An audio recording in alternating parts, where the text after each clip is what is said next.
पायल एक खुले मिजाज की जिंदा दिल लड़की होती है जिसे उसके पापा ने फुल्ली सेल्फ इंडिपेंडेंट बनने के लिए सब कुछ सिखाया हुआ होता है। एक शाम पायल अपनी बाइक पर सीटी बजाते हुए कॉलेज से घर वापस पहुंचती है, जिसे देखते ही उसकी मम्मी गुस्से में पूरा घर सिर पर उठा लेती है। आ गई महारानी, बहुत बोलते थे मैं अपनी बेटी को सब कुछ सिखाकर दुनिया में मजबूती से खड़े रहना सिखाऊंगा, साथ में बेटी को लफंडर बनना भी सिखा दिया, ये नहीं बताया।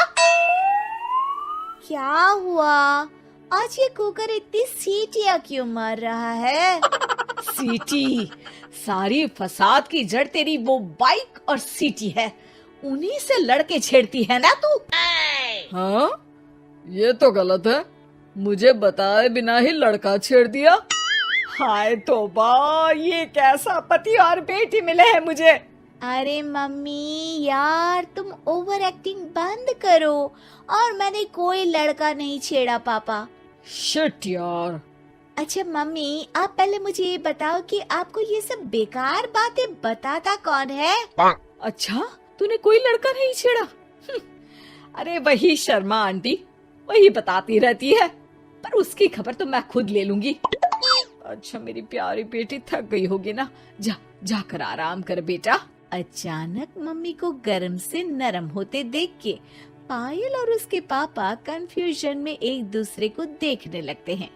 आंखों से कुछ इशारे होते हैं और पायल वहाँ से चुपचाप चली जाती है। जिसके बाद रात को घर में सबके सोने के बाद दोनों पापा बेटी छत पर मिलते हैं। क्या खबर लाए हो? अरे तुम्हारी मम्मी तो हमसे भी तेज निकली, कोई खबर नहीं मिली। क्या यार पापा, पता नहीं अब मेरी मदर इंडिया कौन सा बम फोड़ेंगी। इसी के साथ दोनों अपने कमरे में वापस जाकर सो जाते हैं। अगली सुबह पायल जैसे ही कॉलेज जाने के लिए तैयार होकर कमरे से बाहर निकलती है तो उसकी मम्मी उसे लड़के वालों के सामने ले जाकर खड़ा कर देती है। जी, ये है मेरी बेटी पायल, थोड़ी चंचल है लेकिन बहुत नेक दिल और होशियार है। देखते ही देखते कुछ घंटों में पायल और शुभम का रिश्ता पक्का हो जाता है, जिसके कुछ दिनों बाद पायल शादी कर अपने ससुराल पहुंच जाती है। सोचा था मम्मी कोई बम फोड़ेंगी, पर उन्होंने तो सीधा मुझे उम्र कैद की सजा ही दे दी।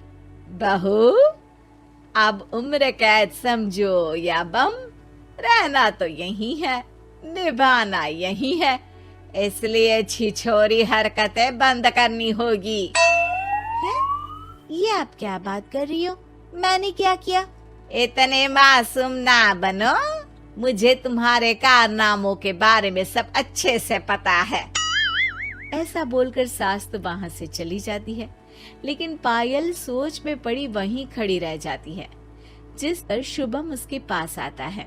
तुम मम्मी की बात का बुरा मत मानना, वो पड़ोस वाली आंटी ने उन्हें तुम्हारी बाइक चलाना, सीटियां बजाते हुए घूमना, बेधड़क सबसे बात करना वगैरह जैसी कुछ बातें बता दी है, जिसे सुनकर उन्हें गुस्सा आ गया है।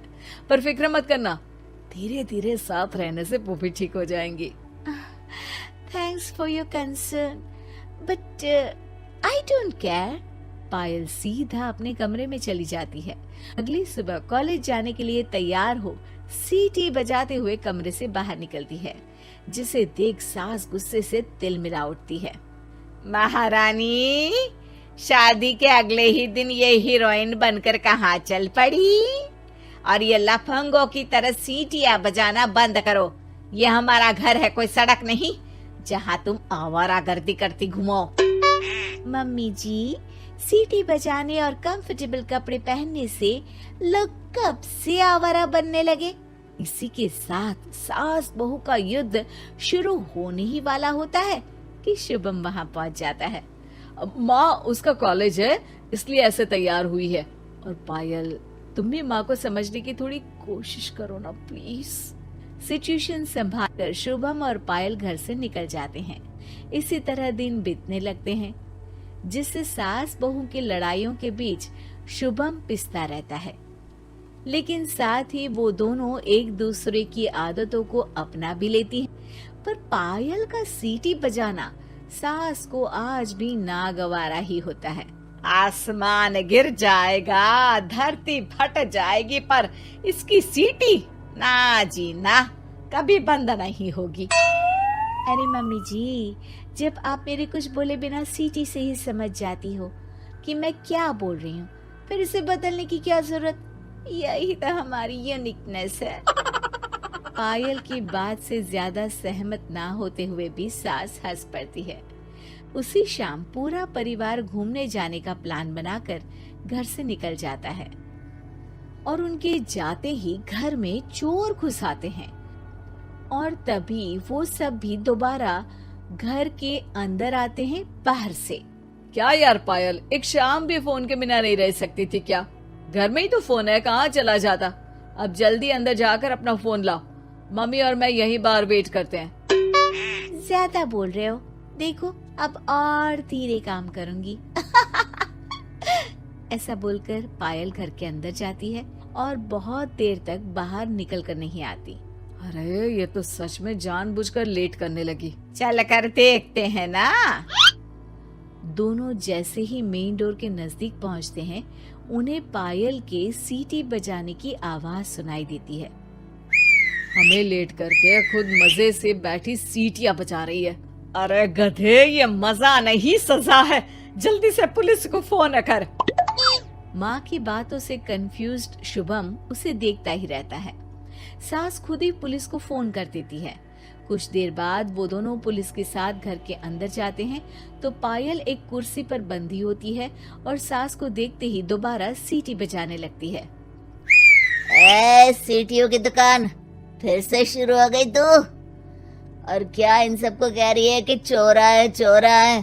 तुझे कैद किया है, थोड़ा तो तरस खाकर डर हमसे। और प्यार से क्या बोल रहा है इससे? अरे इसके सर पर बंदूक लगा, ठोक दे इसको। अरे चल झूठे, तेरे पास तो हथियार है ही नहीं। सास की बात सुन वहाँ मौजूद सारे इंसान हैरान रह जाते हैं और पुलिस तुरंत उन चोरों को अरेस्ट कर लेती है। आपको कैसे पता कि इनके पास हथियार नहीं है? अरे सीटी नहीं तो बताया।